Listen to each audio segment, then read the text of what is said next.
తర్వాత నిశ్చితార్థం 15 లక్షలు పెట్టు ఎంతో విజయవాడ పట్టణంలో చేయించారండి.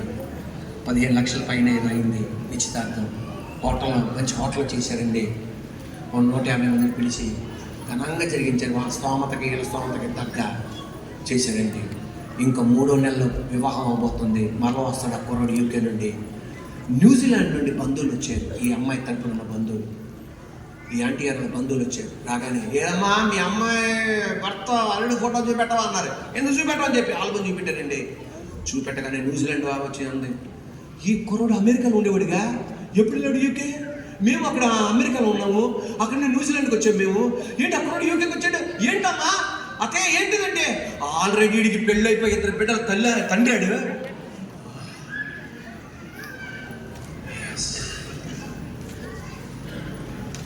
ఇద్దరు బిడ్డల తండ్రి. ఏమండి ఎంగేజ్మెంట్ ఈ రోజు అనగా ఉదయం 8:30కి యూకేలో ఉన్న భార్యతో బిడ్డలతో మాట్లాడి ఎంగేజ్మెంట్ చేసుకున్నాడంటే. ఇలాంటి వాళ్ళకి ఏ దండ అయ్యాలో చెప్పండి.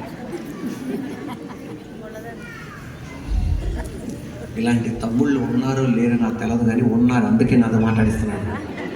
ఇలాంటి పాపిష్టి కార్యాలు అన్నాడు చేయకండి బాబు. పెళ్ళయిందా? ప్రేమ పెళ్ళు, దోమ పెళ్ళు, పేడ పెళ్ళు, లేకపోతే చికెన్ కబాబ్ పెళ్ళే. అంతగాని పిచ్చి పిచ్చి పనులు చేసేసి మీరు కుటుంబాలతో ఆడుకోకండి. ఎవరిని మోసం చేస్తాం మనం?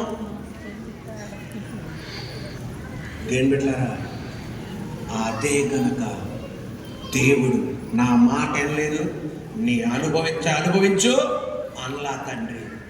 ఇది మన దేవుని గొప్పతనం.